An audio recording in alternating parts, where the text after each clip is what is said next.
Praise the Lord. Hallelujah. Praise the name of the Lord. Hallelujah. Praise the Lord. Hallelujah. Fún Ọlọ́run tí ó yí padà. Ọlọ́run tó jẹ́ èmi ni má ṣe bẹ̀rù. Dájọ́ fi ariwo hallelujah mẹ́ta àti ògo mẹ́ta ká fi gbé ọba àwọn ọba yẹn ga fún ohun tó máa tún ṣe lónìí. Ọlọ́run tó ṣe tàná. Ọlọ́run tí yóò tún ṣe tòní láyọ̀ àtàlàáfíà. A ó dìjọ kí hallelujah mẹ́ta sà àti ògo mẹ́ta sà fún Ọlọ́run yẹn 1 2 3 go. Hallelujah. Hallelujah. Hallelujah.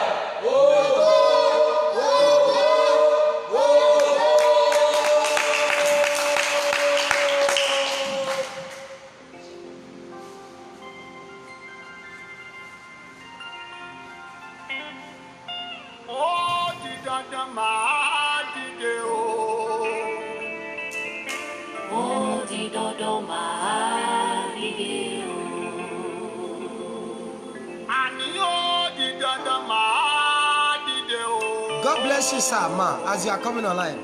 Good evening, ladies and gentlemen. I appreciate every one of you. Ẹ máa wọlé bọ̀ láyẹ̀ kankan, sir. Rí pé o mú báírò rẹ sí tòsí àti ìwé rẹ ó kó gbọ́dọ̀ kan nǹkan kan sílẹ̀. Ọmọ májẹ̀mú ni mímí ò kì í ṣe ènìyàn lásán. Ó di dandan máa dìde o.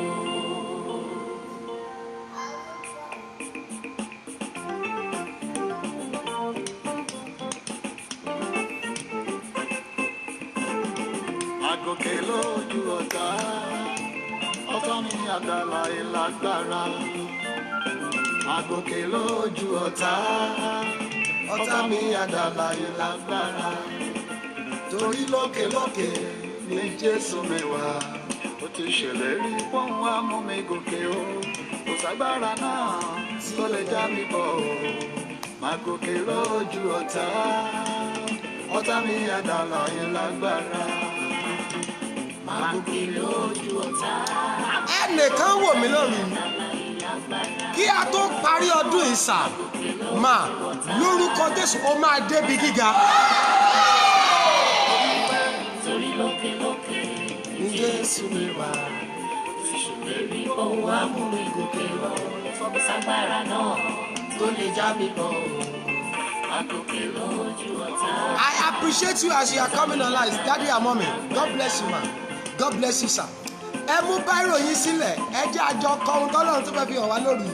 Kò sí nǹkan táwa mọ̀, Ọlọ́run ló fàṣírí hàn. I want you to pick your bairos. Bẹ́ẹ̀ni.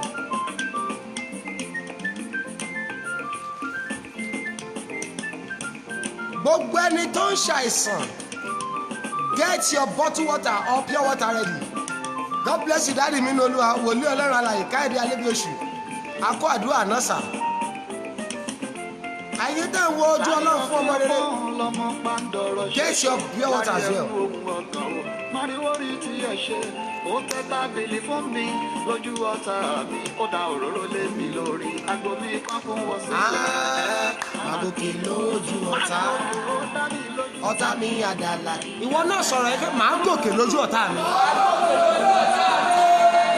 Ẹ pé àwọn èèyàn wọlé sà. Ẹ share rẹ̀, ẹ create watch party, ẹ invite àwọn ènìyàn. Bẹ́ẹ̀ ni kó bá mi share rẹ̀ ní 41 times. Ságbára náà tó lè já mi bọ̀. Àgòkè lójú ọ̀tá. Ọ̀tá mi àdàlà ìlágbára.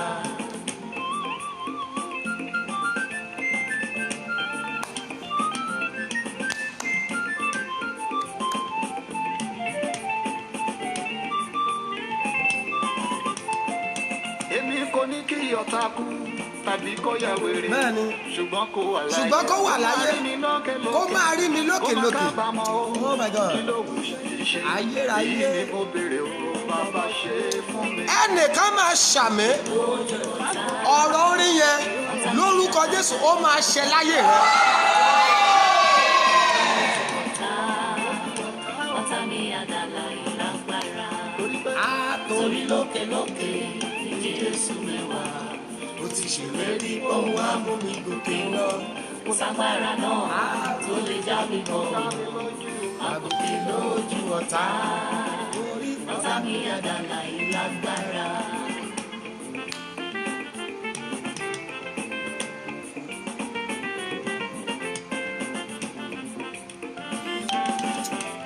Oh my God. Ẹ pé àwọn èèyàn wọlé mọ́mí àti dáàdì. Èmi á di ńlá. Èmi á dìde, èmi á di ńlá. Bíbẹ̀rẹ̀ mi tilẹ̀ kéré jọjọ, èmi á dìde. Bíbẹ̀rẹ̀ mi tilẹ̀ kéré jọjọ. And you can get bottled water, God bless you. Èmi á dìde, èmi á di ńlá. Èmi á dìde, èmi á di ńlá. Bíbẹ̀rẹ̀ mi tilẹ̀ kéré jọjọ, èmi á dìde. Bíbẹ̀rẹ̀ mi tilẹ̀ kéré jọjọ, èmi á di ńlá. Jósẹ́fù dìde. Sà, kò dìtámì ibi tó wà lónìí. Wọ́n di ńlá o. Bẹ́ẹ̀ ni, èmi ò fẹ́ mọ̀ nǹkan tó ń ṣẹlẹ̀ nílé rẹ. Mi ò fẹ́ mọ̀ bóyá wọ́n máa ń dìde bẹ́ẹ̀ or not. Bẹ́ẹ̀ ni, lórúkọ Jésù, ìtàn ògo tí ìran rẹ ò sọ rí, àmì ni kò ṣe, ó máa torí rẹ bẹ̀rẹ̀. Èmi á dìde, bí bẹ̀rẹ̀ mi tilẹ̀ kéré jọjọ, èmi á di ńlá. Sọ wípé màá di ńlá.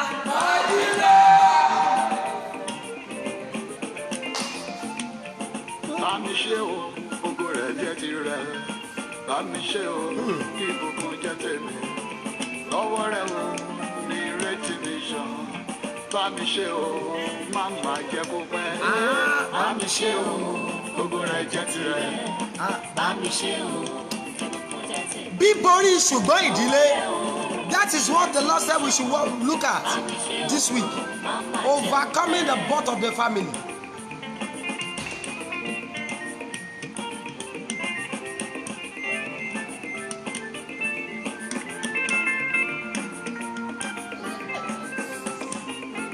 Ó bá na ṣe o, ó di ìyá ọlọ́gbọ́n. Ó bá jáde sí ṣe. Ó dán lórí rẹ̀, ó fẹ́ kí ẹ dánwò.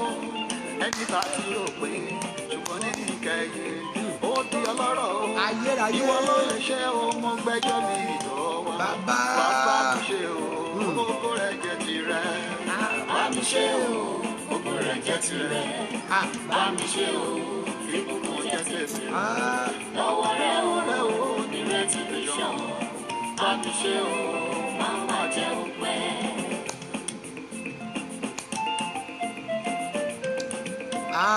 Gbọ́ àdúrà mi gbà tí wọ́n bá pẹ́ lómi náà má ṣe kọjá mi. Jésù Jésù ọmọ Ọlọ́run àdúrà mi gbà tí wọ́n bá pẹ́ lómi náà má ṣe kọjá mi.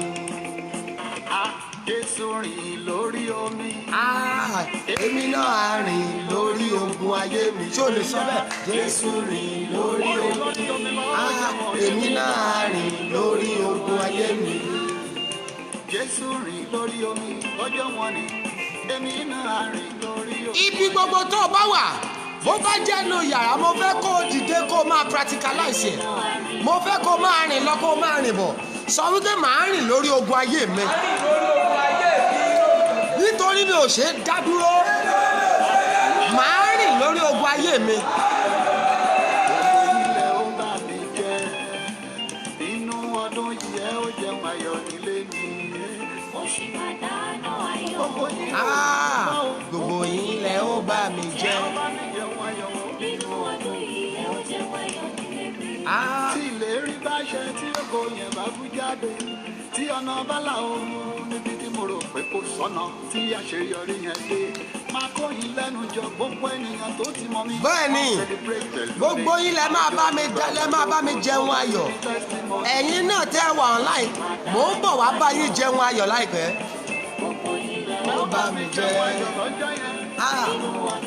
Ẹ ó jẹun ayọ̀ nílé mi.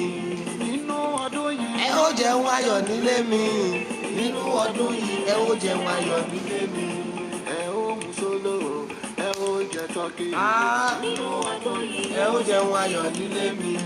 Àwọn kẹ́tìrà gbóúnjẹ wa a ó ṣàjọyọ̀ o. Nínú ọdún yìí ẹ ó jẹun ayọ̀ nílé mi. Tó bá ti bọ́ sí o, a ó jọ gbégbá ọpẹ́ ni. Nínú ọdún yìí ẹ ó jẹun ayọ̀ nílé mi. ẹnìkan dẹ̀ máa ṣe àmì tó le nínú ọdún yìí ó máa dáná ayọ̀. mo ní nínú ọdún yìí sàmà bí àmì rẹ bá le ó máa dáná ayọ̀. mo ló máa dáná ayọ̀. mo ló máa dáná ayọ̀. mo ló máa dáná ayọ̀. mo ló máa dáná ayọ̀. ìyanu tó máa pé èèyàn wá bá ọ jẹun ayọ̀. ìyanu tó máa jẹ́ kó celebrate lójijì. èmi ò mẹ́ni tó lọ̀rọ̀ yẹn lórí yìí. bó o bá ṣàmì tó o dẹ̀ ń ṣe rẹ̀ ní 41 times lórúkọ Jésù ìyanu yẹn máa wọlé rẹ. mo ní o máa rí ìyanu yẹn gbà. mo ní o máa rí ìyanu yẹn gbà sà. ẹnìkan ṣàmì dáadáa ìyanu tó máa jẹ́ káwọn tó o mọ̀ àtàwọn tó o mọ̀ rí kí wọ́n wá kí ẹ kú oríire tó o máa jẹ́ kó o bẹ̀rẹ̀ sí ní dáná ayọ̀ fún gbogbo ènìyàn. bí o bá gbàgbọ́ tó o ṣàmì ọkùnrin kan ni kó ṣàmì tó le o obìnrin kan ṣàmì kan tó le sà kí a tó parí ọdún yìí ni lórúkọ Jésù ìṣẹ̀lẹ̀ ìyanu yẹn máa ṣẹlẹ̀ lé rẹ. mo ní ìṣẹ̀lẹ̀ ìyanu yẹn máa ṣẹlẹ̀ nílé rẹ. mo ní ó máa ṣẹlẹ̀ nílé rẹ sà. bàbá yìí ó máa ṣẹlẹ̀ nílé rẹ. ìyá yìí ó máa ṣẹlẹ̀ nílé rẹ.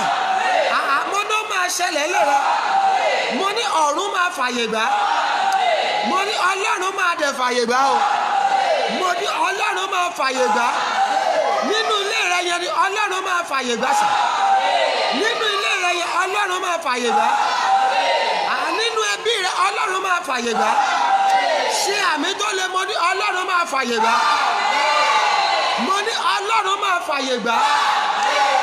àwọn tó ti rò pé kò ṣeé ṣe fún ẹ mọ́ sà bó o bá ṣàmì wọ́n máa padà tẹríba fún ọ.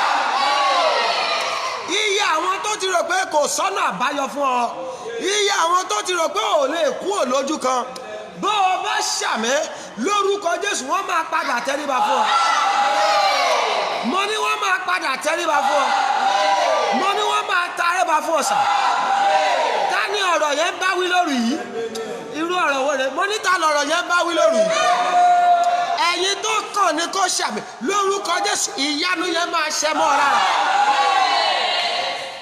ẹ jẹ́ á dúpẹ́ lọ́wọ́ Ọlọ́run sà.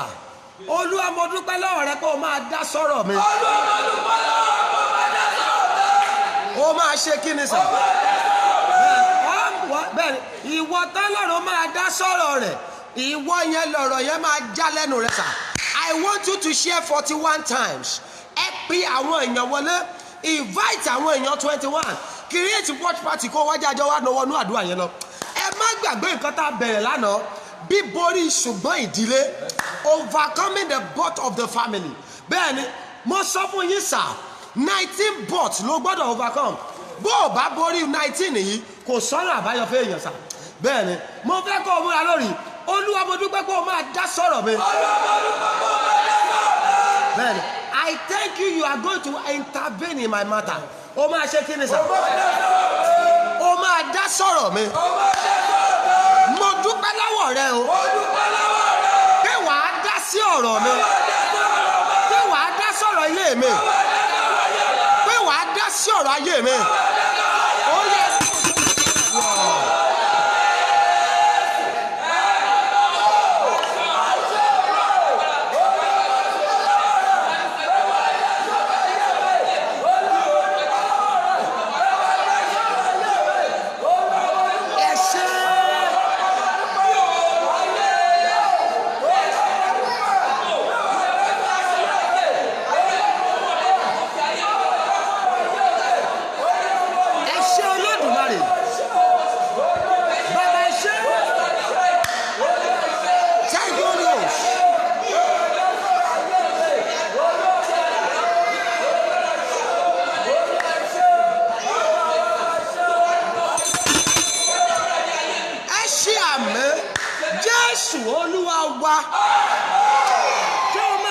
kejì báyìí bí mo ti gbọ́ rẹ̀ ẹ pé Jésù Olúwa mo dúpẹ́ pé ayé mi ò ní wà bákan náà mọ́.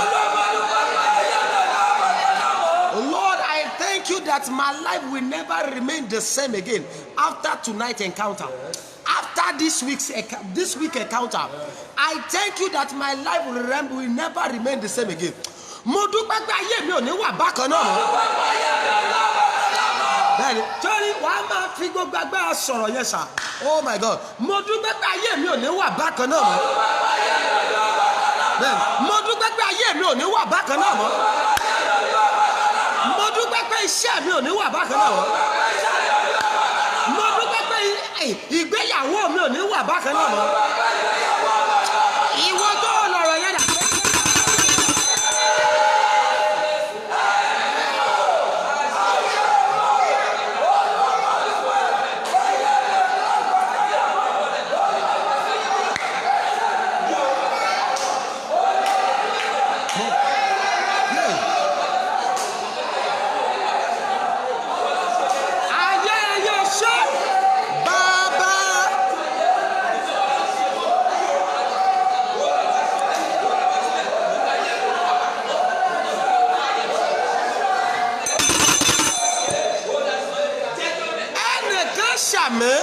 Mo gbàdúrà bí àmì rẹ bá lọ lẹ́yìn ìpàdé ọ̀sẹ̀ yìí, lẹ́yìn ìpàdé ọ̀sẹ̀ tá a wà yìí, lórúkọ Jésù ayé rẹ ò ní wà bákan náà. Mo ní ayé rẹ ò ní wà bákan náà. Ayé rẹ ò ní wà bákan náà. Ọlọ́run lórí yìí á pè é bàbá gba ọpẹ́ wa. Oh my God, kí la lè ṣe bí ò bá sẹ́yìn Olódùmarè? Ẹ pe àwọn èèyàn wọlé lórí yìí o. Bí ò bá sí yín kò sí nǹkan tá a lè ṣe. Ẹ̀yin tẹ́ ẹ wà lẹ́yìn wa ló ń jẹ́ ká máa yan. A yàn ọ́ ọba àwọn ọba Olódùmarè tí ò yí padà. Bàbá gba ọpẹ́ wa. Ayérayé nínú àwọn ọ̀run, òbìrìkìtì ajípọ̀jọ́ ìkúdà. Bàbá lórí gba ẹ̀yìn wa. Ẹnìkan ṣàmì ẹ̀ṣẹ̀ tó lè dè mí àti ẹ̀yin lọ́nà. Every sin that we now allow God to answer to our case. Bó o bá ṣàmì ó yá ẹ̀mí mímọ́ dáríjì. Mo ní bàbá dáríjì wá. Ayérayé dáríjì wá. Lóru yìí a fẹ́ rí ọ láàrin ọ. Mo ní a fẹ́ rí ọ bàbá darapọ̀ mọ́ wa. Ẹ máa farabalẹ̀. A fẹ́ rí ọ bàbá darapọ̀ mọ́ wa. Mo ní Olúwa jẹ́rìí ara rẹ̀. Jẹ́rìí ara rẹ̀. Jẹ́rìí ara rẹ̀. Nínú ayé wàsà, nínú ayé gbogbo àwọn online members yìí, lónìí ni Olúwa láyé wa kọjá. Mo ní bàbá láyé wa kọjá. Olúwa láyé wa kọjá. Olúwa láyé wa kọjá. Ẹ jẹ́ pé Jésù. Ẹ pé Jésù yẹn dáadáa. Ogun àwọ̀lárí kò sógo. Ó yá fàyè mi sílẹ̀. Oh my God. Ogun kí ni mo pè é? Every battle of body without engine. Ó yá jáde láyé mi. Bẹ́ẹ̀ni, àwọ̀ wà lára rẹ. You have good stature. You have good skin, but there is no money. Bẹ́ẹ̀ni wọ́n á ní pé ó dẹ̀ fine yo. Mọ́mí yìí ó sọ́ra lóòótọ́ ṣùgbọ́n àti ná 10,000 di ṣòro sí ẹ lára. Mo fẹ́ kó o máa fi kanra sọ̀rọ̀. À ń lọ bí ìpele tá à ń lọ yẹn o. Ṣùgbọ́n Olúwa ní àjọ kọ́kọ́ gbàdúrà yìí. Ogun àwọ̀lárí kò sógo. Ogun àwọ̀lárí kò sógo. Kí ló ṣe láyé mi? Bá iná jáde. Jáde lára mi. Jáde lára mi. Ogun àwọ̀lárí kò sógo. Kí ló ṣe nínú àyànmọ́ mi? Jáde láyé mi. Jáde láyé mi. Jáde láyé mi.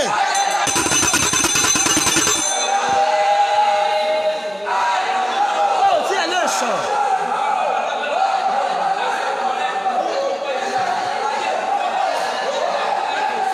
Ogun àwọ̀lárí kò sógo. Ayérayé lè jáde.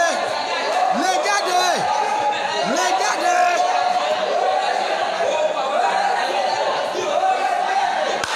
Jáde láyé mọ́ mi. Yéé! Èyí sì ta.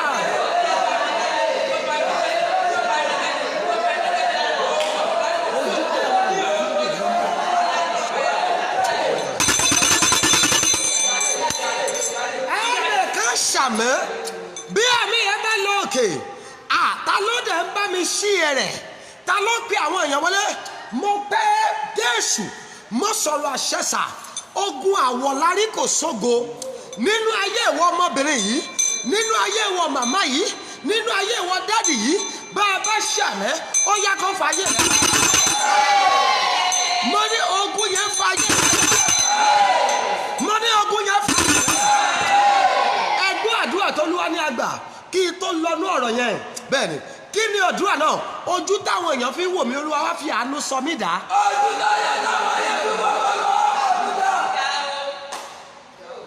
Ojú táwọn èèyàn fi wò mí,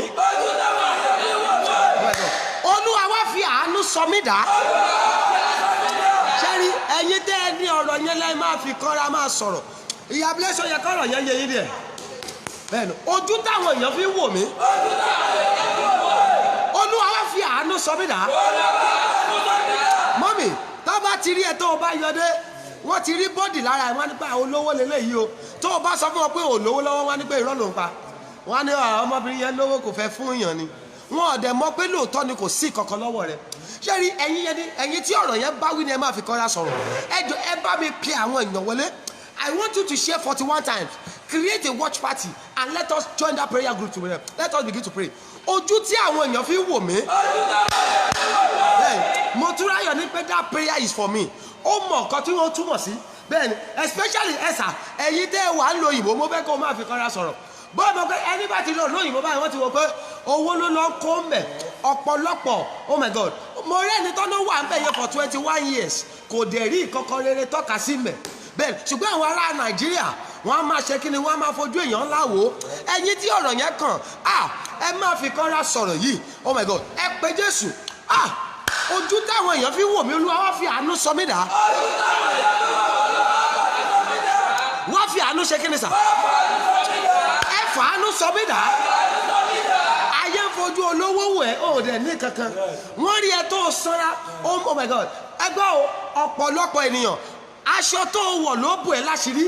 Bẹ́ẹ̀ni, tó o bá ti wọṣọ tó o kun báwọ́dà, o ti fáìn jáde, wọn ò dẹ̀ mọ̀ pé kò sí kankan nínú àkáǹtì ẹ. Ìwọ tọrọ yẹn kàn ni o máa pariwo. Ojú tí àwọn èèyàn fi ń wò mí, Olúwa wá fi àánú sọ mí dá. Bẹ́ẹ̀ni, wọ́n ń fojú olówó wẹ̀, bẹ́ẹ̀ni kọ́lọ́run wá ṣe kí ni kó sọ ẹ́ da olówó yẹn. Wọ́n ń fojú ọlọ́rọ̀ wẹ̀, kọ́lọ́run bẹ́ẹ̀ni. Oh my God, Vicky ní pé that prayer is for me. Bí ẹ̀mí Ọlọ́run ṣe gbé wá nìyẹn. Bẹ́ẹ̀ni, kò sí nínú nǹkan tí mo kọ́lẹ̀, mo ò tiẹ̀ tí ì lọ bí tó Olúwa ní a lọ, ṣùgbọ́n Olúwa ní pé mi ò mẹ́ni tó ní ọ̀rọ̀ yẹn. Olúwa ní kó gbàdúrà. Ojú táwọn èèyàn fi ń wò mí. Ṣé rí ẹ̀yin tẹ́ ẹ̀nà ọ̀rọ̀ yẹn máa ké gan pẹ̀lú àdúrà yẹn o. Mọ́mì, ó mọ̀ tó o bá dé anniversary, bẹ́ẹ̀ni wọ́n lè bí ẹ lójijì kan wá fi ẹ́ de ṣe àlejì. Dádì, tó o bá dé anniversary, ẹsẹ̀kẹsẹ̀ tó o bá ṣe wọlé náà máa ní pé we have our chairman of the day. Wọ́n ò dẹ̀ mọ̀ pé chairman of the day ó yáwó wá sí anniversary yẹn ni. Wọ́n á lọ gbé ẹ sórí high table, wàá wá bẹ̀rẹ̀ sí ní ṣe promises pé don't worry, tó bá di next week máa fún yín ní 20,000. Ìwọ tó o promise 20,000 ó ní 20 kọ́bọ̀ ní àkáǹtì ẹ. Ẹ jọ ẹ̀yin tẹ́ ẹ lọ̀rọ̀ yìí dà, ẹ jẹ́ àjọ pé Jésù lóru yìí. Ẹ má fi kanra sọ̀rọ̀. Oh my God, it is packaging. God bless you. Ara àwọn tó ní ìtumọ̀ táwọn èèyàn ní ìtumọ̀ sí ló sọ̀rọ̀ yẹn. Wọ́n ní packaging làwọn ń lò. Bẹ́ẹ̀ni, Ọlọ́run gbọ́dọ̀ bá ìṣẹ́gun packaging burúkú náà. Ẹ pe Jésù sà. Ẹ fi kanra gbàdúrà. Ẹ máa pariwo ojú tí àwọn èèyàn fi ń wò mí. Olúwa kí ọdún yìí tó parí. Ẹ fi àánú sọ mí dá. Oh my God, wọ́n ń fojú olówó wẹ̀, Ọlọ́run gbọ́dọ̀ sọ́dọ̀ olówó yẹn. Wọ́n ń fojú ẹni tó gbé Banana Island wẹ̀, ó dandan ló gbọ́dọ̀ lọ gbé Banana Island yẹn. Ta ló ní ọ̀rọ̀ yẹn? Ojú tí ayé fi ń wò mí. Ọjọ́ ti lọ o. Olúwa fàánú sọ mí dá. Ẹ pé jẹ́.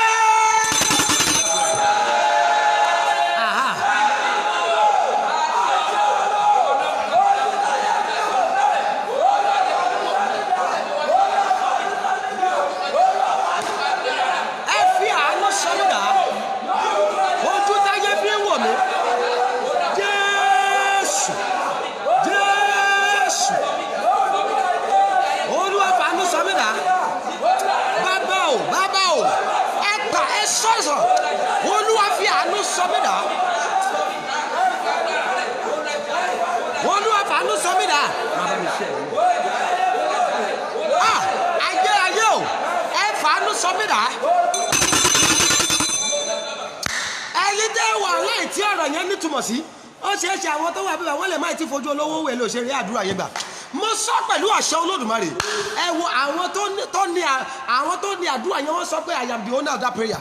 Mo gbàdúrà fún yín mọ́mí àti dáàdì gbogbo ẹ̀yin tẹ́ wà ń bí tẹ́ wà online lóru yìí ojú táyé fi wò yín ojú èèyàn ńlá tó fi wò yín ṣùgbọ́n tí ò sí ìkankan lọ́wọ́ yín kí a tó rí October 10 bí ẹ bá lè ṣàmẹ́ ìyanu àbàmì yẹn lórúkọ Jésù ó máa ṣẹlẹ̀ láyé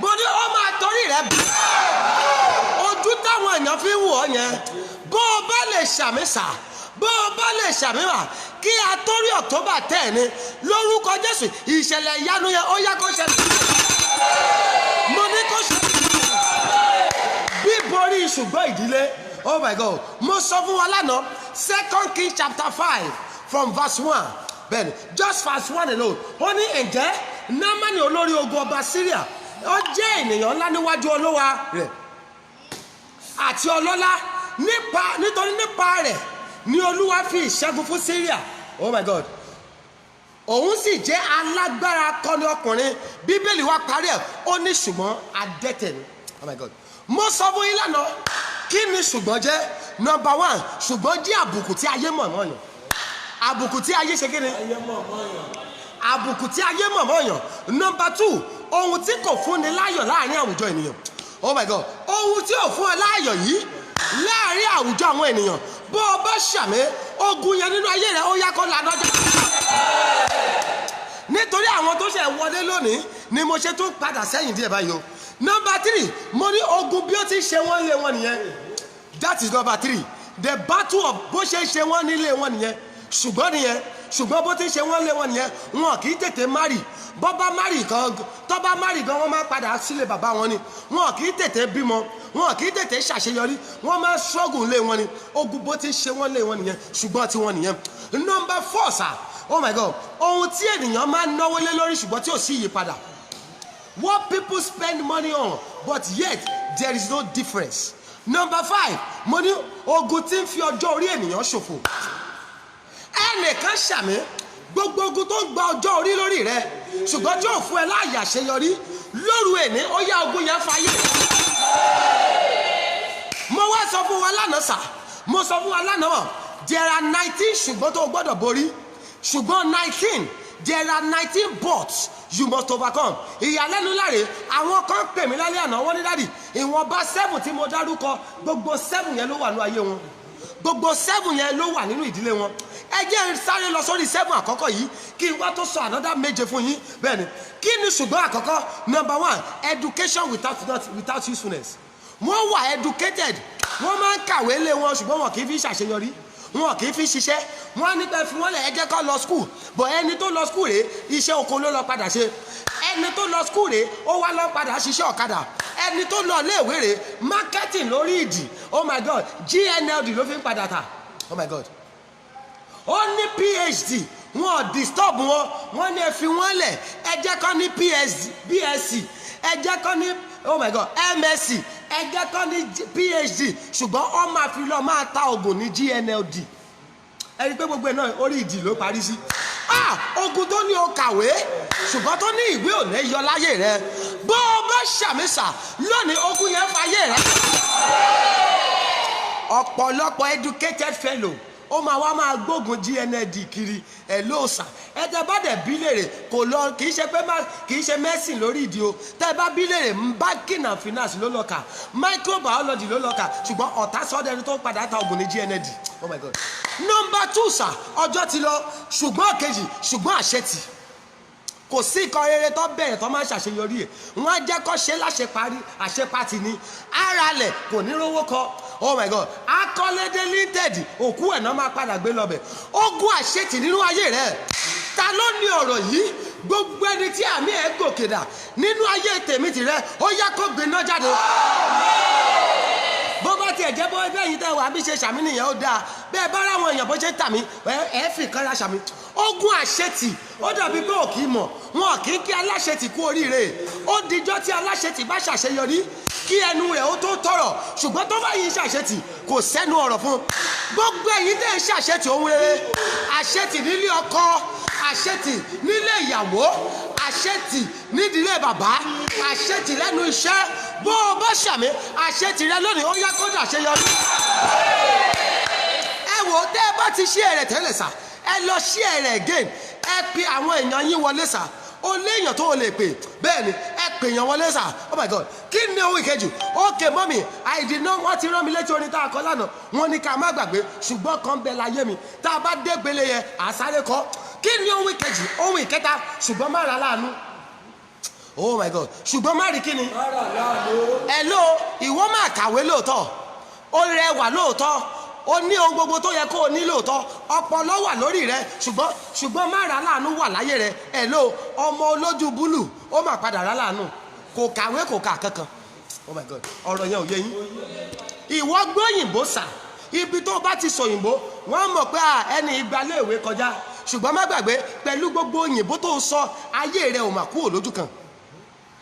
Àti jẹun àárọ̀ díṣẹ́, ó wá padà sọ oúnjẹ àárọ̀, ó padà sọ́dọ̀sán, ó wá ń jẹ láago 12 kọjá lọ lù, ó ń jẹ láago 1, ó mọ̀ pé á gbé ẹ títí dalẹ́, wàá wá máa lọ wá oúnjẹ alẹ́ gan ò tí ì padà ṣúọ̀ pẹ̀lú bó ṣe gbóyìnbó tó. Ibẹ̀ ni Ọlọ́run ti lọ wá ọmọ lójú búlù tí ò gbé èbó, tí ò gbọ́ nǹkan kan, ó fi aláàánú fi wá ayé rẹ̀ rí. Ẹnìkan ṣàmì lóru yìí, Ọlọ́run àwọn bàbá mi ni mo pè, Ọlọ́run àpọ́sù Ayọ̀ Babalọ́lá, Ọlọ́run Mẹ́dáyé ṣe, Ọlọ́run Babájídé, Ọlọ́run Àkàndé ẹ̀dẹ́, Ọlọ́run Ọbádàrẹ́dà, Ọlọ́run Oyèlámì, Ọlọ́run bàbá mi Samuel Òní. Bí ẹ̀yin èèyàn yìí bá gbàgbọ́ tẹ́ ṣàmì, májẹ̀mú tó ní òní rá láàánú kí ayé rẹ lè wà lójú kan. Bí o bá ṣàmì tó o dẹ̀ ń tẹ̀pù àmì yẹn, ó yá májẹ̀mú yẹn kó laná. Mo ní májẹ̀mú yẹn laná. Oh my God, májẹ̀mú yẹn laná. Májẹ̀mú ṣùgbọ́n má rà láàánú. Oh my God, ẹgbọ́n sà, ṣùgbọ́n yẹn ló wà nínú ayé ìyá àti bàbá calm down. Ṣùgbọ́n má rà láàánú ó wà nínú ayé bàbá àti ìyá ọmọ calm down yẹn. Àwọn bàbá àti ìyá yẹn ò rà láàánú, ṣùgbọ́n Ọlọ́run ó sọ pé no, ṣùgbọ́n yẹn lè wà nínú ayé àwọn òbí, kò gbọdọ̀ sínú ayé àwọn ọmọ. Ọmọ yẹn dẹ̀ lélẹ́yìí, mommy calm down.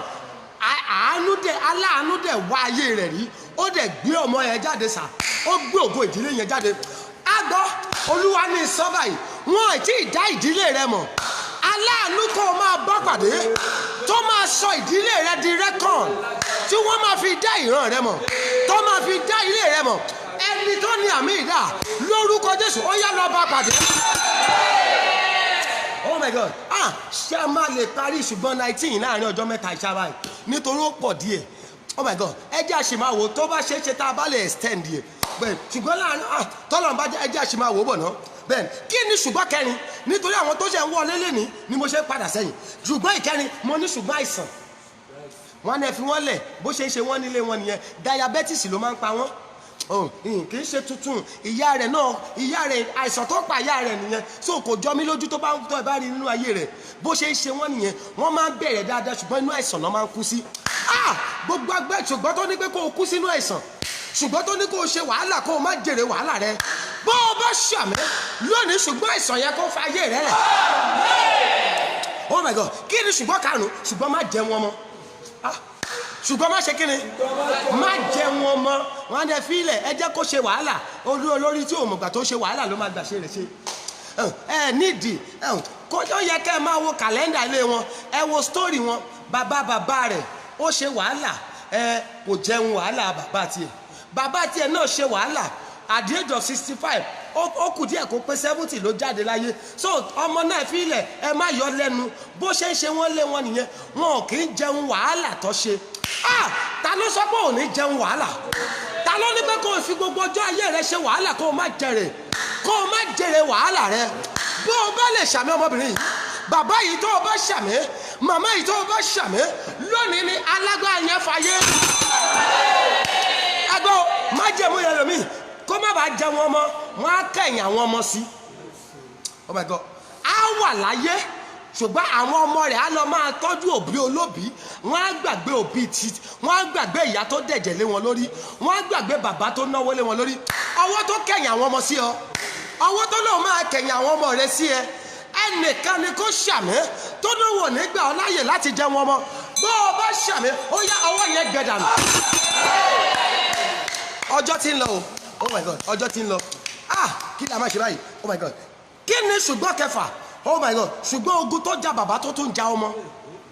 Ogun tó ṣe kí ni? Ẹ pín àwọn èèyàn wọlé lóru yìí. Ẹ ṣí ẹ̀rẹ̀, ẹ invite àwọn èèyàn sá. Ṣùgbọ́n kí ni mo pè é? Ṣùgbọ́n ogun tó ja bàbá tó tún rí traces ẹ̀nú ayé àwọn ọmọ. Mo dọ́dọ̀ dọ́kítọ̀ mi lọ́jọ́ kan family doctor wa. Ǹjẹ́ jẹ́ mo kí dọ́kítọ̀ yìí sọ pé ṣé ẹ̀ mọ̀ ni prophet èèyàn máa ń jogún ulcer, èèyàn máa ń jogún diabetes, èèyàn máa ń jogún hypertension. Ó ní ó wà hereditary. Mo wá wò pé imagine kò jogún owó, kò jogún ọrọ̀, kò jogún ìgbédìde, kò jogún àṣeyọrí, àìsàn ló lọ jogún. Kí ni ìwọ náà jogún lára àwọn òbí rẹ? Ìyá rẹ ṣe wàhálà lóòótọ́ o, ṣùgbọ́n kí lè re wàhálà rẹ? Pàbó ló já sí. Ogun tó fi ju àwọn òbí rẹ. Bó o bá lè ṣàmì àmì kan fáyà kan bí ẹ̀yin èèyàn bá gbàgbọ́ tó ṣàmì lónìí ni iná kò tí jáde. Mo ní iná Olúwa ti jáde lára rẹ. Oh my God. Ṣùgbọ́n keje tí mo sọ lánàá, ṣùgbọ́n ẹ̀mí kúkúrú. Wọ́n á ní pé ẹ fi wọ́n lẹ̀, they don't live long. Wọ́n á ní kó wọn pẹ́ láyé ńlẹ̀ wọn. Bẹ́ẹ̀ ni wọ́n máa ń kú lágbèdè méjì ayé wọn ni. Oh my God. Ọjọ́ ti lọ. Ẹ má jẹ̀mí ẹ̀mí kúkúrú láyé rẹ. Bó o bá lè ṣàmì lórúkọ Jésù, Ọlọ́run bàjẹ́. Ọmọbìnrin ṣàmì, mo ní Ọlọ́run kò bàjẹ́. Ẹ jẹ́ lọ bí ìkẹjọ, màá sọ bóyá bíi 5 fún wa nítorí ọjọ́ ti lọ díẹ̀ báyìí. Bẹ́ẹ̀ni, ká lè ráyè gbàdúrà. Kí ni ìkẹjọ? Ṣùgbọ́n má ní ọkọ tàbí má ní ìyàwó. Ṣùgbọ́n kí ni mo pè é? Má ní ọkọ tàbí má ní ìyàwó. Mo ti rí ọkùnrin 57 years tí ò níyàwó lé. Ṣùgbọ́n kan nìyẹn o. Oh my God. Ṣùgbọ́n ti rọ́bìnrin sà, obìnrin 53 ó ti wọ menopause gan, kò tí ì lọ́kọ débi kó máa bímọ sà. Wọ́n ní ẹ̀ ṣùgbọ́n lé wọn nìyẹn. Ẹ filẹ̀ ẹ jẹ́ kó wáyé bẹ́ẹ̀, bó ṣe wáyé bẹ́ẹ̀ náà ló máa ṣe padà bẹ́ẹ̀. Oh my God. Ṣùgbọ́n má ṣe kí ni, má lọ́kọ. Ẹ ló wọ́n náà wóye proposal tó ti propose tiẹ̀. Kò sẹ́ni tí ó propose sí ẹ. They have proposed and proposed and proposed. Proposal gan ti wá padà sú ẹ. Ẹgbọ́n mi, mo ti rẹ́ni tó ṣe 9 introduction tí 9 introduction yẹn ò padà lead sí marriage. Wọ́n ní ẹ má fi ìyá introduction jẹ, ẹ jẹ́ kó máa ṣe introduction. Kò gbọ́dọ̀ dílé ọkọ gbé ni sà. Oh my God. Kò gbọ́dọ̀ ṣe kí ni? Mo ti rẹ́ni tó dẹ̀ ṣe ìyàwó, wọ́n fààyè ìyàwó gba ilé yìí lẹ́yìn oṣù mẹ́ta ọkọ àti ìyàwó nọra wọn bí wọ́n máa dákú sà. Nígbà táṣírí máa tú ìdílé ìyàwó ní ogun wà, obìnrin ilé wọn ò ń gbélé ọkọ dalẹ̀, wọ́n lè jáde gbẹ̀yìn. Oh my God. Gbogbo májẹ̀mú tó ní òní lọ́kọ, gbogbo májẹ̀mú tó ní òní rílé ọkọ jókòó sí mọ̀, tó ní òní níyàwó dádì, bó o bá ṣàmì ẹ̀yin abiyamọ tẹ́ ìṣàmì nítorí àwọn ọmọ yín lórúkọ Jésù májẹ̀mú yẹn lànà. Kí ni ṣùgbọ́n ìkẹsàn-án? Ṣùgbọ́n má bí ọmọ. Ṣùgbọ́n kan ni o. Ṣùgbọ́n má ṣe kí ni? Ṣùgbọ́n má bí ọmọ. Wọ́n ní ẹ fi ilẹ̀, ẹ má disturb ẹ, ẹ jẹ́ kó ṣe the best wedding in their family. Má gbàgbé ìwọ ló ṣe wedding tó dájú family yín, ṣùgbọ́n má gbàgbé àtijọ́ tó ti ṣe kò mà ṣe. Wọ́n ní pé wọ́n rẹ́ ọmọ lẹ́yìn ejò, wọn ò ní rọ́mọ lẹ́yìn rẹ. Ẹ má yọ lẹ́nu, ẹ jẹ́ kó ṣe wedding sẹ́ẹ̀, ẹ jẹ́ kó ná 10 million. Ayéfẹ́lẹ́ ni kó play lọ́jọ́ wedding wọn, Ìyá Bọ́lá rẹ ni kó pè, Tọ́pẹ́ Àlàbí ni kó wá kọrin. Ẹ jẹ́ kó lóríṣi olórin bíi 3 kó wá, kó ṣe spinda night, kó ṣe bachelor night, kó ṣe ohun gbogbo tó wọ́n. Ṣùgbọ́n ẹ fi ilẹ̀, má jẹ̀mú tó bá wọn dání pé kò gbọ́dọ̀ lóyún àárọ̀ dalẹ́. Eléyìí tó bá, oh my God, eléyìí tó bá ní pé dandan òun fẹ́ lóyún ẹ̀sà ẹ gbàgbé ẹ̀ láàrin oṣù 3 oyún ẹ̀ máa tó padà wálẹ̀. Oh my God. Gbogbo májẹ̀mú tó ní kó wọlé ọkọ kó má ra ọmọ bí mẹ́. Bó o bá lè ṣàmẹ́sà lóru iná ṣùgbọ́n yẹn ó yá kó fàyè rẹ̀ lẹ̀. Irú àmì wo lẹ́yìn tẹ́ wà níbẹ̀ ṣe? Ẹyin tẹ́ wà láì fi kọ́ra ṣàmẹ́sà. Bóyá torí ẹ̀dẹ̀ tí bímọ lẹ́ẹ̀ ṣe lè ṣàmẹ́. Mo wí pẹ̀lú àṣẹ Olódùmarè. Májẹ̀mú tó ní kó o bímọ, tó ní kó ọmọ rẹ ò ní rọ́mọ bí. Májẹ̀mú tó ní kó o wọlé ọkọ, tó ní kó o dáná nílé ọkọ ṣùgbọ́n kó o má rọ́mọ gbẹ́jọ́. Bó o bá ṣàmì májẹ̀mú yẹn lànà. Kí ni májẹ̀mú kẹwàá? Oh my God. Kí ni ṣùgbọ́n kẹwàá? Ṣùgbọ́n iṣẹ́ láìsí àṣeyọrí. Iṣẹ́ láìṣe kí ni? Ìwọ ti rẹ́ni tó kọ́lé rí, tó kọ́dé linted tó ní pé òkè mo fẹ́ ṣèṣílé. tó ní hello ẹjọ́ mo fẹ́ mọye tí bọ̀dá Yínká fẹ́ gbà ìyẹn bọ̀dá Yínká o bọ̀dá Yínká Ayéfẹ́lẹ́ ok wọ́n ní bọ̀dá Yínká ò ráàyè ẹ lọ bá ń pè bọ̀dá Fẹ́mi Sola mo fẹ́ mọye tó fẹ́ gbà àwọn ló máa wá kọrin nínú ìṣílẹ̀ yẹn wọ́n á kọ́kọ́ béèrè pé ṣé ẹ lọ test wọn wò sà. Let me tell you, people did not recognize you if you are not making it in life. Ayé ò fẹ́ dá ọmọ gbọ́nsà jẹ́ tún jẹ́ kọ́ ọmọ eléyìí wọn ò fẹ́ dá ẹ mọ̀ pẹ̀lú àdúrà tó ń gbà àṣeyọrí tó tẹ̀yìn àdúrà rẹ jáde náà fẹ́ mọ̀ ẹjọ́ ẹ̀yin tẹ́ wà mí bẹ́ẹ̀ ẹjọ́ ẹ bá mi ṣí ẹ̀rẹ̀ dáadáa sà ẹ pe àwọn èèyàn wọlé ẹ invite àwọn èèyàn sà àwọn kan nídìí àti gbọ́ ọ̀rọ̀ yìí ayé ò fẹ́ dá ẹ mọ̀ sà má gbàgbé ẹlòmíì sà àtọ́dún tó o ti ṣiṣẹ́ oh my god ẹlòmíì mo rẹ́ni tó ṣiṣẹ́ 35 years bàbá àgbàlagbà ó tún nígbẹ́jọ́ ẹ fún mi lẹ́ṣà 5 years after 35 years in service ó tún padà ń béèrè fún 5 years àwọn ìjọba ní pé kò sáàyè ẹ máa lọ nígbà tó kú òǹbẹ̀ sọ́tàn ó padà lọ máa ṣe gẹ̀tìmánì o nítorí pé májẹ̀mú iṣẹ́ ni kò gbọdọ̀ ṣàṣeyọrí nínú ìran wọn bó o bá ṣàmì sà gbogbo ogun tó ní kẹ́ ẹ máa ṣiṣẹ́ ṣùgbọ́n kó má ṣàṣeyọrí fún yín ẹ tẹ́wọ́ yín méjèèjì ní gbogbo ibi tẹ́ bá wà gbogbo ogun tó ní wàá máa ṣiṣẹ́ ni ṣùgbọ́n iṣẹ́ yẹn wọn ò ní padà kí ẹ kú oríire lé lórí bó o bá ṣàmì ó yá májẹ̀mú yẹn lànà láyè mo ní kó lànà láyè rẹ ṣùgbọ́n yẹn lànà jáde láyè rẹ oh my god kí ni ṣùgbọ́n ìkọkànlá ṣùgbọ́n ikú òjijì ní àkókò àlàjá oh my god sudden death at the time of breakthrough ṣùgbọ́n ẹlòmíì ní ṣùgbọ́n ìdílé mi nìyẹn o ẹ lọ kíyèsí àwọn ṣùgbọ́n mi ẹ lọ kíyèsí wọn dáadáa bẹ́ẹ̀ ni mo gbọ́ ọmọ tó déédéé kú sà lẹ́yìn oh my god kò wọ́n fi kọ́kọ́ ṣe nígbà tó wà primary wọ́n fi kọ́kọ́ ṣe ní secondary wọ́n fi kọ́kọ́ ṣe ní higher institution wọ́n fi kọ́kọ́ ṣe nígbà tó lọ sáàbù ìgbà tó parí 3 weeks orientation camp tó padà bọ̀ ni mọ́tò rẹ̀ lásìdẹ̀tì ló dẹ̀ jáde láyé májẹ̀mú ikú òjijì ní àkókò àlàjá wọ́n ti wò pé fi wọ́n lẹ̀ ó ti dé àkókò tó máa dìde kí la máa ṣe fún ẹja àfikúnṣe lórí ẹja ṣe kí ni sà oh my god ẹnìkan máa ṣàmì ẹja gbàdúrà yẹn bẹ̀yẹn ìpele yìí ó lè jẹ́ bẹ́ẹ̀ ni màá ti dá dúró bẹ́ẹ̀ ni ẹ kanra gbàdúrà yẹn sà ẹ pé Jésù ta ló ní pé ìgbà tí n bá dìde làwọn fẹ́ pa mí farabalẹ̀ kẹ́ ẹ gbọ́rọ̀ sà ta ló ní ìgbà tí n bá dìde làwọn fẹ́ pa mí Olúwa jẹ́ kó gba kú mi kú oh my god jẹ́ kó ṣe kéde sà gbogbo ẹni tó ní ìgbà tí n bá dìde làwọn fẹ́ mú mi kú o Olúwa tì wọ́n síbòjì ẹ tì wọ́n síbòjì ẹ máa tì wọ́n síbòjì.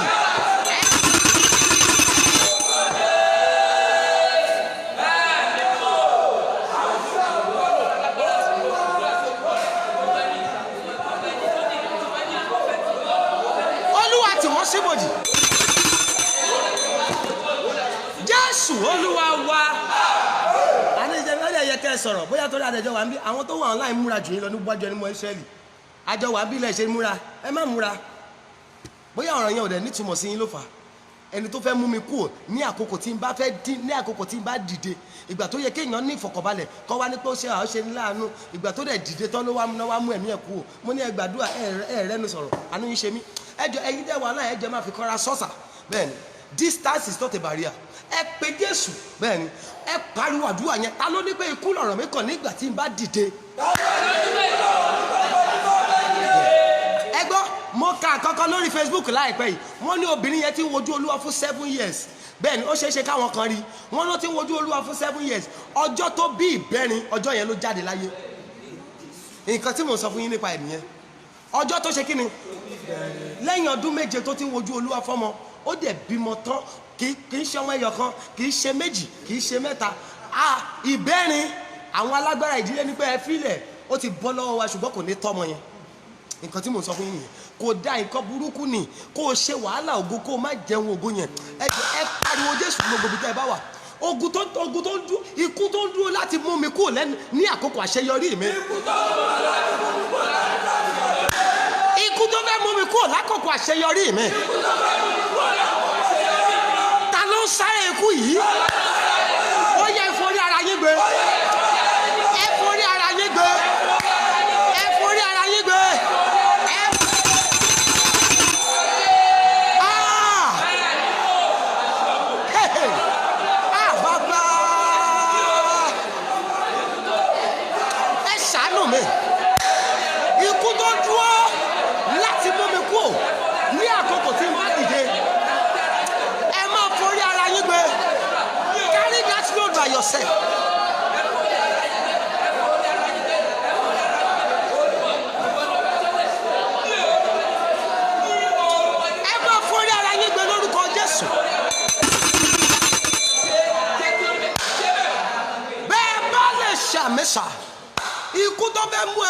àkókò tó o bá dìde tán bá o bá ṣàmẹ́ lórúkọ Jésù ẹ̀mí mímọ́ gbé mi.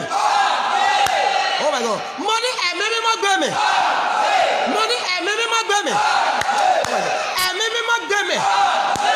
Ikú tó fẹ́ pa ẹ̀ṣẹ̀ ní àkókò tó ti débi ògo tọ́lẹ̀ fílẹ̀. Oh my God, ìgbà tó débi ògo la máa mú ayé rẹ̀ kú. Ó ti débi àṣeyọrí, ọkàn rẹ̀ ti balẹ̀ báyìí. Kí ló kàn fún? Ẹ̀jẹ̀ apá láya, ẹ̀jẹ̀ apá lọ́mọ. Ta ló pariwo àmẹ́? Ẹni tó ń sáré ikú ilé lórí, ẹni tó ń sáré ikú yẹn lé ọmọ rẹ lórí.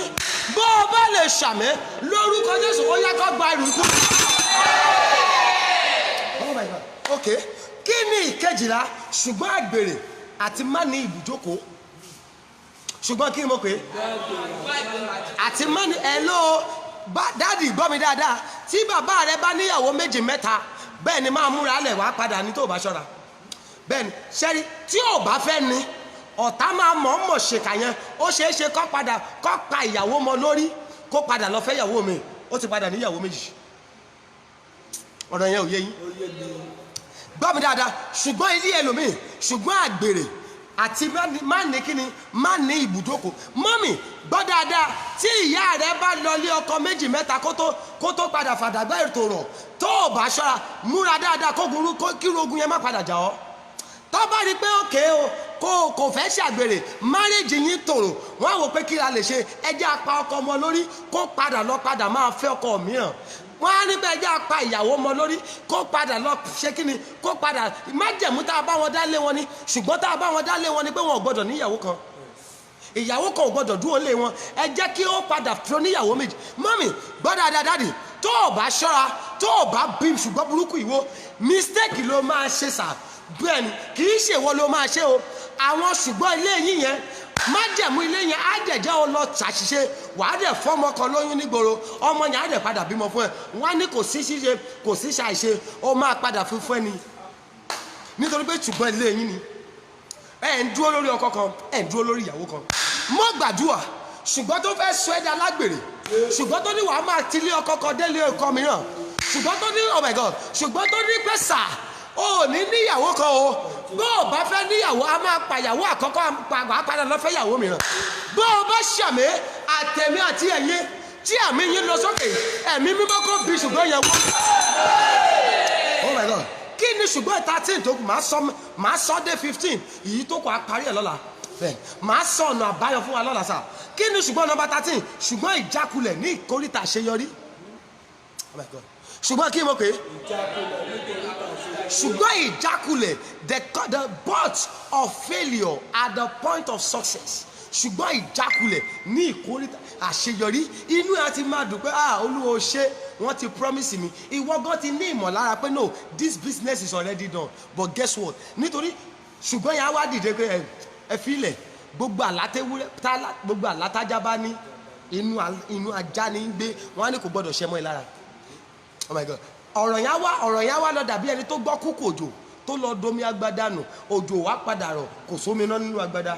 Oh my God ṣé o máa gbàdúrà yìí lóru ó ń bá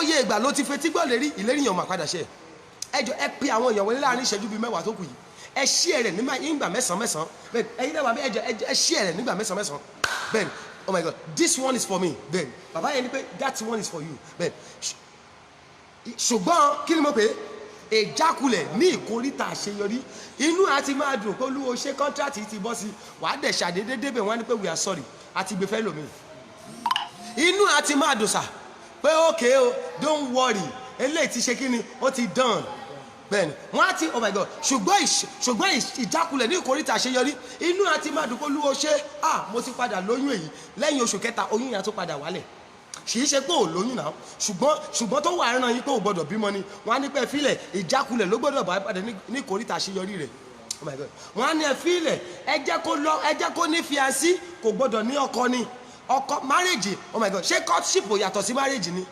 courtship yàtọ̀ sí marriage wọ́n á jẹ́ kó ní courtship wọn ní jẹ́ kó ní marriage ni oh my God mo wí pẹ̀lú àṣẹ àti agbára Jésù gbogbo ṣùgbọ́n ìkórìtà ìjákulẹ̀ ní ìkórìtà àṣeyọrí tí inú rẹ má ti ń dùn pé Olúwo ṣe ọ̀nà mi ti fẹ́ là tó má tún dá ẹ padà sébùté òfo bí àmì rẹ bá lé ó yẹ ṣùgbọ́n yẹn gbé náà sọ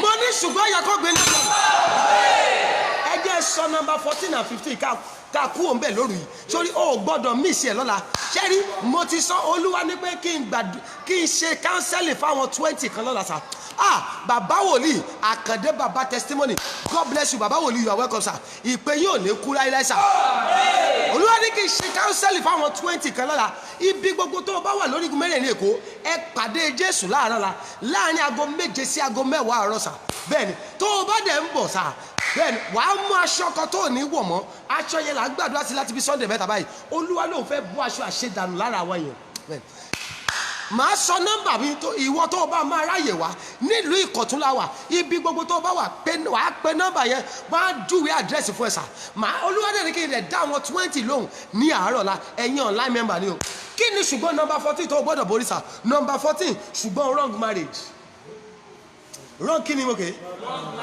bẹ́ẹ̀ ni sà ṣùgbọ́n ni o ṣùgbọ́n wrong anipẹ́ filẹ̀ ẹ jẹ́ kó ṣọkọ fẹ́ ṣùgbọ́n ilé wọn ni ìyá rẹ náà ṣọkọ fẹ́ má gbàgbé bàbá rẹ òun náà ìyá rẹ ṣùgbọ́n kò ń fowó oúnjẹ lẹ̀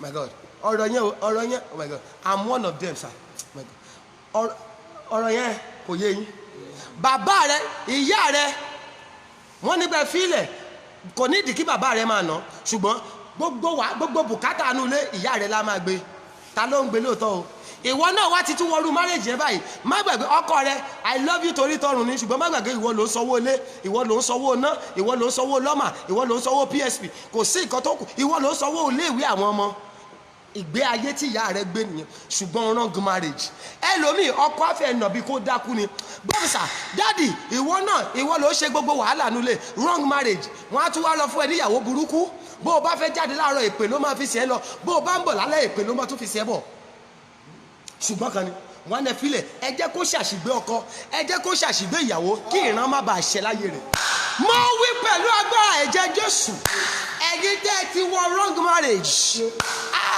yes I'm one of them it's happening to me oh my God mo wí pẹ̀lú agbára ẹ̀jẹ̀ Jésù sá ẹnìkan ṣàmì gbogbo ṣùgbọ́n wrong marriage tó wọ̀ kí ògo rẹ̀ má bàa tàn bẹ́ẹ̀ ni wọ́n ní pé kí la lè fi dá ògo rẹ̀ dúró ẹ jẹ́ kó ṣọkọ fẹ́ ẹ jẹ́ kó ṣìyàwó fẹ́ kó má bàa ráàyè tiẹ̀ ìyàwó ló máa mọ́nítọ̀ márèjì kéèsì márèjì la máa ṣẹ́tù títí tí ọjọ́ máa fi lọ lórí ẹ̀ gbogbo ẹ̀yin tẹ́ ti ṣọkọ fẹ́ ẹ̀yin tẹ́ ti ṣìyàwó fẹ́ tó wá dá àyànmọ́ yín dúró gbogbo agbára tó lọ́kọ rẹ̀ máa ṣọkọ ọmọ rẹ̀ máa ṣọkọ fẹ́ gbogbo agbára tó níyàwó rẹ̀ máa ṣọ àwọn ọmọ rẹ̀ obìnrin máa ṣọkọ fẹ́ bó o bá ṣàmì ó yá agbára yẹn lànà marriage òdì tó wọ̀ oh my God ẹnìkan ló lọ̀rọ̀ yìí báyìí marriage òdì tó wọ̀ tó dá ògo àti àṣeyọrí rẹ̀ dúró tí ò jẹ́ kó orógo rẹ̀ lò ọkọ burúkú tó tiẹ̀ fẹ́ ọkọ burúkú tí ṣùgbọ́n ilé rẹ̀ tiẹ̀ fẹ́ tó da ìrìn àjò ògo rẹ̀ dúró ìyàwó burúkú tó tiẹ̀ fẹ́ sà tó wá dá ògo rẹ̀ dúró tó wá jẹ́ kó máa ṣiṣẹ́ jẹ́ tí ó fi dàbí aláìmọ́ṣe bó o bá ṣàmì ayérayé kó tú ẹ lẹ̀ mo ní ayérayé tú ẹ kí ni ṣùgbọ́n nọ́mbà 15 ṣùgbọ́n a fi agbára káká ṣohun rere oh my God ẹni pé 1 to 15 èwo ni o ń ṣe tiẹ̀ mẹ́ mo rẹ́ lómi bíbá 1 to 15 yẹn tiẹ̀ ni mo rẹ́ lómi á ní méje mẹ́ mo rẹ́ lómi á ní 5 mẹ́ ṣùgbọ́n kí mo pè é ṣùgbọ́n a fi agbára káká ṣohun rere ó ṣohun rere kan nírọ̀rùn rí bó o bá tí làágùn o fẹ́ ṣe nǹkan 100,000 ní December o ti wọnú àjọ láti June èló dẹ̀ ló ń dá a máa dájọ́ 1,000 naira lọ́sẹ̀ oh my God ìjọ wo ló fẹ́ bọ́ nínú ẹ̀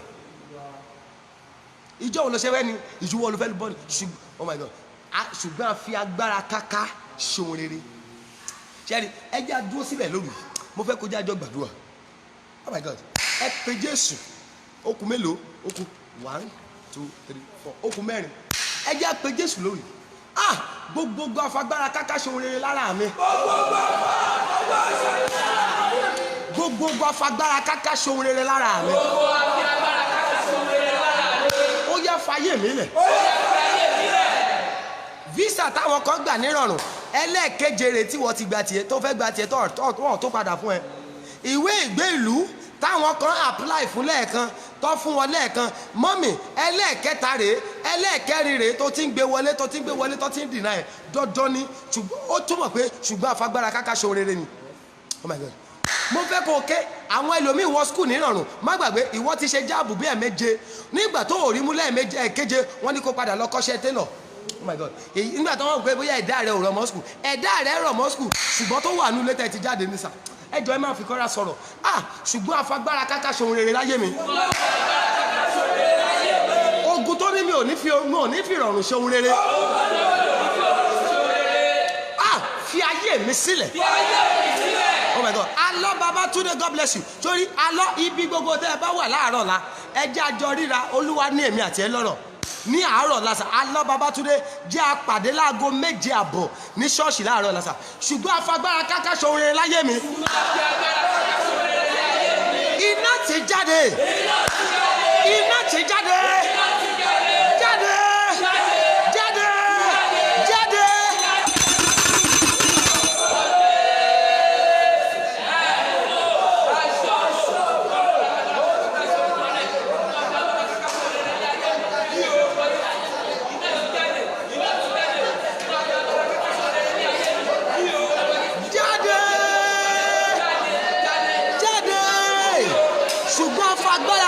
Ṣohun rere afagbára káká jẹun afagbára káká ràwé gbàwé afagbára káká rà dọ́kúmẹ̀tì gbà afagbára káká ríṣẹ́ afagbára káká lọ́kọ bímọ jáde láyé mi.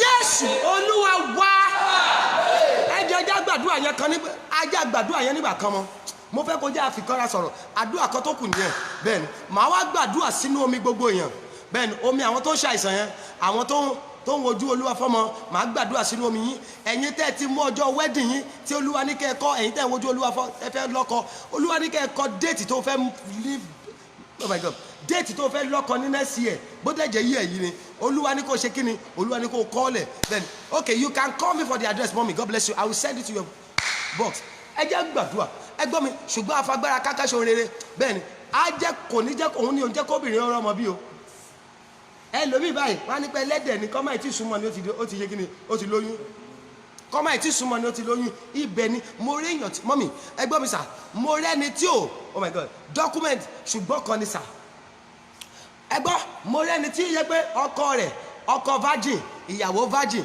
alẹ́ ọjọ́ marriage náà ṣe disvirgin ara wọn dẹ̀ tún wojú Olúwa fọ́mọ ọ̀rọ̀ yẹn ò yé yín ọkọ ò bá obìnrin kọ́kọ́ ṣàṣepọ̀ rí ìyàwó gan o kò ṣe kíni kò bá yàn kọ́kọ́ ṣàṣepọ̀ rí virgin làwọn méjèèjì sà ọ̀tá dẹ̀ tún sọ pé ẹ fi wọ́n lẹ̀ wọ́n tún ní rọ́mọ bí a mọ̀ pé kánáṣà kọ́ṣàgbèrè wọ́n lè ní pé kéèsì bóyá ó ti ṣẹ́yìn ó ti ṣe bákan àwọn eléyìí virgin làwọn méjèèjì ṣùgbọ́n kan ni ṣùgbọ́n a fi agbára káká lóyún afagbára káká bímọ oh my God ẹ jọ ṣùgbọ́n ẹlòmíì ṣùgbọ́n afagbára káká lọ́kọ arẹwà a ní beauty a ní wà pẹ̀lẹ́ a ní ohun gbogbo a wà industrious oh my God a jẹ́ obìnrin tó ṣe kí ni tó wà industrious kò sí iṣẹ́ tó ń ro lójú ó ń ṣiṣẹ́ dáadáa pẹ̀lú bó ṣe níṣẹ́ gidi lọ́wọ́ yìí náà kò tún rọ́kọ tó máa fẹ́ kàkà kó rọ́kọ tó máa fẹ́ wọ́n nígbà ṣé eléyìí tó lówó lọ́wọ́ yìí ni máa gbéraga báyìí á dẹ̀ wá máa wò pé kí lòun tún gbéraga lórí ẹ̀ ṣàánú òun ẹni tí ò dẹ̀ oh my God ẹni tí ò dẹ̀ gbéraga tí ò ní kankan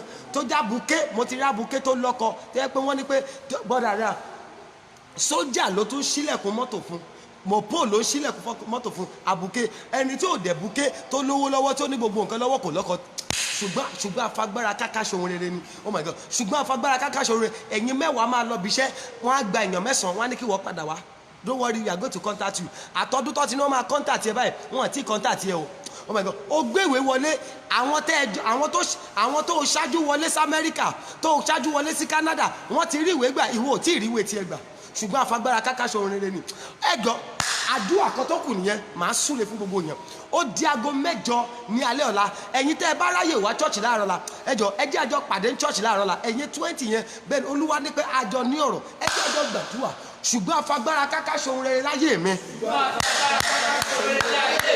ó yá fi ayé mi lẹ̀ fayé mi sílẹ̀ bẹ́ẹ̀ni ṣùgbọ́n tó ní mi ò ní ṣe ohun rere nírọ̀rùn ọ̀rọ̀ yẹn ò yé ṣùgbọ́n tó ní mi ò ní ṣe ohun rere nírọ̀rùn oh my God mo rẹ́ni tó wà ní òyìnbó ọdún 30 years plus kò ní lé sí Nàìjíríà ẹjọ́ jẹ́ àfikún àdúrà kan nìyẹn àdúrà kan tó kù nìyẹn ṣùgbọ́n tó ní mi ò ní ṣe ohun rere nírọ̀rùn jáde láyé tèmi sórí wàá máa pàṣẹ fún ni o ọmọ aláṣẹ ni o tó o bá wá lọ pàṣẹ ni o dá jáde láyé mi jáde láyé mi jáde láyé àwọn ọmọ mi jáde nínú ayé aya mi jáde nínú ayé ọkọ mi jọ ẹ̀yin abiyamọ ẹ máa kó àwọn ọmọ yín mọ sà bẹ́ẹ̀ ni kò jẹ́ káwọn ọmọ rẹ tó bẹ̀rẹ̀ ogun níbi tí wọ́n tún parí ẹ̀ sí ṣùgbọ́n afagbára káká ṣe ohun rere ṣùgbọ́n tó ní mi ò ní ṣe ohun rere nírọ̀rùn jáde.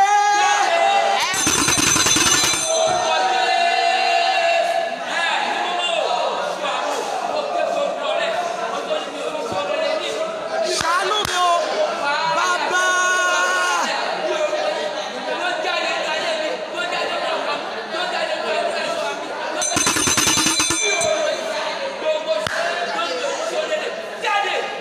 bẹ́ẹ̀ bá gbàgbọ́ tẹ́ ṣàmì mọ̀ta àmì méje lẹ máa ṣe o gbogbo ṣùgbọ́n tó dá yín dúró sójú kan tó ní wàá máa fetí gbọ́ eré àwọn èèyàn wọn ní fetí gbọ́ tiẹ̀ oh my God ṣùgbọ́n tó ní ẹ fi ilẹ̀ o wàá máa fa gidi ṣohun rere ni o ò gbọ́dọ̀ lóyún nírọ̀rùn o ò gbọ́dọ̀ bímọ o ò gbọ́dọ̀ lọ́kọ o ò gbọ́dọ̀ ṣàṣeyọrí o ò gbọ́dọ̀ jájọ́ wẹ́dì sọ́nà ṣùgbọ́n tó ní pé fi ilẹ̀ wàá máa bá àwọn èèyàn kálẹ́lúyà ṣùgbọ́n wọn ò ní bá wọn kálẹ́lúyà ṣùgbọ́n tó ní pé ò ní fi ìrọ̀rùn ṣohun rere kankan bó o bá ṣàmì látòní lọ ó yá ṣùgbọ́n yẹ kó fàyè rẹ.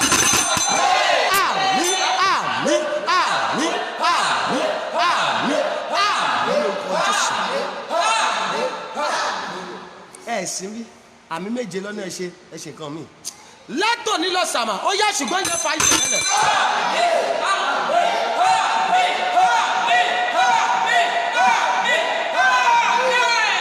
ó dẹ̀ máa lẹ́rìí o kò dẹ̀ yí padà Jésù Olúwa wa.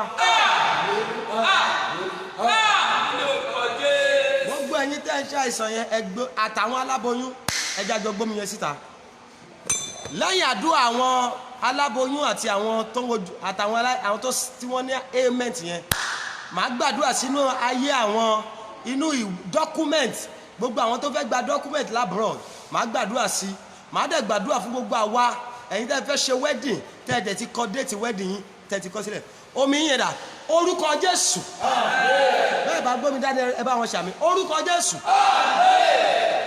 omi ọwọ́ yín yẹn lórúkọ Jésù ẹ̀jẹ̀ Jésù wọnú rẹ̀ iye ẹ̀yin tẹ́ ń ṣàìsàn bẹ́ẹ̀ bá ṣe ń mu omi yẹn lẹ́sẹ̀kẹsẹ̀ lórúkọ Jésù orú àìsàn yẹn lára yín ẹ̀mí mímọ́ paná rẹ̀ mo ní orú àìsàn yẹn lára yín ẹ̀mí mímọ́ kó paná rẹ̀ mo ní oró rẹ̀ lára yín àṣẹ ni mo rán jáde orú àìsàn lára yín ẹ̀mí mímọ́ paná rẹ̀ gbogbo ẹ̀yin tẹ́ ń wojú Olúwa fọ́mọ rere bẹ́ẹ̀ bá ṣe ń mu omi yẹn ìdíwọ́ ìdènà tí ò jẹ́ kí ọlẹ̀ ọmọ sọ nínú yín lórúkọ Jésù ẹ̀jẹ̀ Jésù gbé mi mo ní ìdíwọ́ àti ìdènà tí ò jẹ́ kí ọlẹ̀ ọmọ sọ nínú yín ó yá iná ẹ̀mí mọ́ ti já lẹ́yìn tẹ́ ẹ bá mú omi yìí ẹ̀yin tẹ́ ẹ ń ṣàìsàn ó yá ara dídá Ọlọ́run kó yọ̀ǹda rẹ̀ fún yín ẹ̀yin tẹ́ ẹ ń wojú Olúwa fọ́mọ bẹ́ẹ̀ bá ṣe ń mú omi yẹn lónìí ohun tó wà nínú yín tí ò jẹ́ kí ọlẹ̀ ọmọ sọ nínú yín lórúkọ Jésù ẹ̀mí mọ́ pa ẹ̀dẹ̀ máa lẹ́nu ọpẹ́ o adúpẹ́pẹ́ yẹn náà ti gbọ́ Jésù Olúwa wa gbogbo ẹ̀yin tẹ́ ní tẹ́ retí dọ́kúmẹ̀ntì tẹ́ fẹ́ gba dọ́kúmẹ̀ntì kan tó jẹ́ stay lẹ́fẹ́ gbà tó jẹ́ green card lẹ́fẹ́ gbà mo rán àṣẹ jáde ọ̀rọ̀ àṣẹ àkọ́kọ́ rèé gbogbo ẹ̀yin tẹ́ ń lépa dọ́kúmẹ̀ntì lamẹ́ríkà Italy Spain Belgium Denmark ibi gbogbo tó Canada ibi gbogbo tó wù kẹ́ wà lórílẹ̀‐èdè àgbáyé ǹjẹ́ mo gbàdúrà ìwé tẹ̀ ń retí yẹn lórúkọ Jésù ó máa tẹ̀yìn lọ́wọ́ alátakò níbi ìwé yẹn lórúkọ Jésù Ọlọ́run pa wọ́n lẹ́nu ẹ̀yin tẹ́ ń wáṣẹ́ nílùú òyìnbó ó yá iṣẹ́ gidi Ọlọ́run lànà rẹ̀ iṣẹ́ tí ń tán ìṣẹ́ Ọlọ́run lànà rẹ̀ ó yá dọ́kúmẹ̀ntì yẹn kó tẹ̀yìn dọ́kúmẹ̀ntì yẹn kó tẹ̀yìn mo ní dọ́kúmẹ̀ntì yẹn kó tẹ̀yìn adúpẹ́ pẹ́ Ọlọ́run ti gbọ́ o Jésù náà Olúwa wa.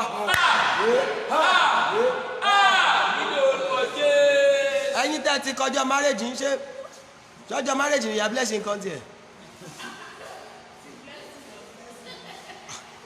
bóyá ọjọ́ marriage ló ń kọ ẹ̀yin tẹ́ ti kọjá marriage yín tó ọjọ́ tó ní pé mo fẹ́ Olúwa mo fẹ́ ṣe wedding ní so date mo gbàdúrà date tó kọ yẹn I prophesy it will become a reality in the mo réyàn kan ó kọ tiẹ̀ fún mi lánàá ọjọ́ birthday mi ló fẹ́ ṣe ó ní April 30 2021 then ọjọ́ tó kọ pé ó fẹ́ ṣe wedding yẹn àtọkùnrin ni ẹ o àtobìnrin mo gbàdúrà ẹni ọkọ ẹ̀dá rẹ ìyàwó ẹ̀dá rẹ tó máa jẹ́ kí déètì yẹn jẹ́ reality lórúkọ Jésù Ọlọ́run yọ̀ǹda rẹ̀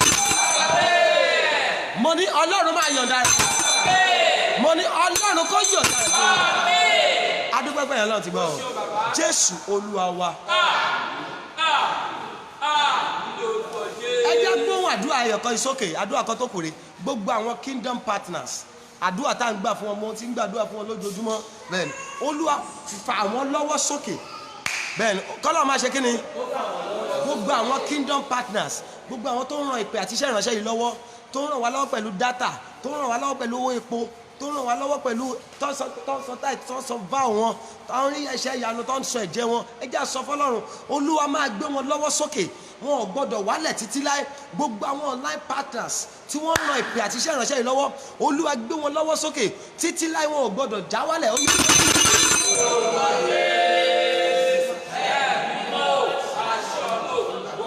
Ọlọ́run gbé yín lọ́wọ́ sókè ẹ kọ ṣàmì all kingdom partners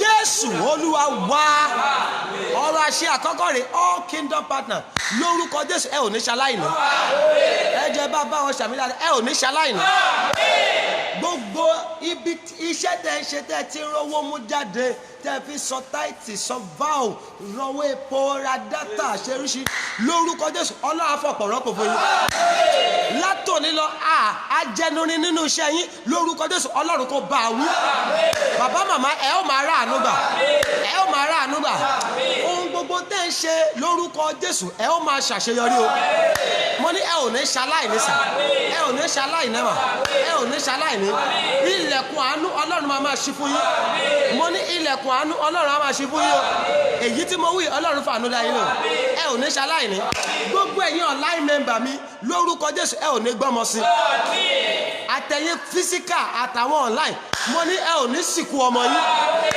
ẹ ò ní sìnkú aya ẹ ò ní sìnkú ọkọ ohun tó ń pa yín lẹ́rìn lórúkọ Jésù kò ní pa yín lẹ́kún ẹ ó máa rẹ́rìn ayọ̀ lẹ́bẹ̀rẹ̀ ọdún yìí àṣẹ ni mo pa ayọ̀ lẹ́ máa làájá ohun rere tẹ́ ò bẹ̀rẹ̀ ọdún yìí pẹ̀lú lórúkọ Jésù Ọlọ́run fàánú yọ̀ǹda rẹ̀ fún yín àdúrà yìí ó máa pé yín sà á ó dẹ̀jọ́ yín Ọlọ́run lógo adúpẹ́pẹ́ yẹn náà ti gbọ́ Jésù Kristi Olúwa wa. God bless you sir, God bless you ma. All kingdom partner wọ́n ti fún mi lórúkọ yín àwọn ọmọ wòlíì ti fún mi lórúkọ yín. So very soon I will get back to you by God's grace. By God's grace I will get back to you. Lórúkọ Jésù ẹ ó lẹ́rìí. Ẹ má gbàgbé by God's grace 8 p.m. Nigerian time let us meet again. Lágbára Ọlọ́run lálẹ́ ọ̀la 8 p.m. Nigerian time. Gbogbo ẹ̀yin tẹ́ ẹ bá dẹ̀ fẹ́ wá church láàárọ̀ la ẹ má gbàgbé tẹ́ ẹ bá ń bọ̀ ẹ mú aṣọ tẹ́ ẹ mọ̀ pé ò ní padà lò mọ́ ẹ mú dání 7 to 10 ni then anywhere you are in Lagos Ìkọ̀tún ní ṣọ́ọ̀ṣì mi wà after tonight program now I will give you my number tó bá máa ráyè wá give me a call and I will give you the description bẹ́ẹ̀ lórúkọ Jésù ayé máa rí ẹ pẹ̀lú testimony ẹ má dẹ̀ jẹ́ ká gbàgbé sọ wípé mo ti borí ṣùgbọ́n mi ṣùgbọ́n ìdílé tó jẹ́ rọ́nà lọ èmi Joshua ti borí tèmi o. If today is your first time of watching me subscribe to my YouTube channel Prophet Joshua Oni that is my YouTube page so ní tó bá ti wo bẹ̀ wàá rí a lot of program tá a ti ṣe àti mountain àti oríṣiríṣi kò sí bó ṣe máa download ẹ̀ tó wò tó ní testimony ẹ lọ wò bẹ́ẹ̀ ni God bless you subscribe to my YouTube page Prophet Joshua Oni and my prayer number remain the same 08039462147 is 08039462147. Once again, is 08039462147. If you want to come to the church, call that number for description. Bẹ́ẹ̀ni tó o bá dé lè ráyè wá ẹ jẹ́ àpàdé ní aago 8 ní alẹ́ ọ̀la lágbára Ọlọ́run lórúkọ Jésù ó máa ní testimony. Gbogbo ẹ̀yin tọ́lọ́run dẹ̀ ń lò fún ìpàdé yìí mo dúpẹ́ lọ́wọ́ yín o lórúkọ Jésù ẹ ò ní ṣaláìní. Ìwọ tọ́lọ́run bá fọwọ́ tọ́ lọ́kàn láti tún ràn wá lọ́wọ́, you can contact us through that line. Every necessary details will be given to you. God bless you sir, God bless you ma. Èmi Joshua lẹ̀rí kan. Ẹ wá Joshua máa ń di méjì bí báyìí. Mo ní èmi Joshua ò ní lẹ̀rí kan. God bless you, man. God bless you, sir. I love you all with the love of God. Thank you so much.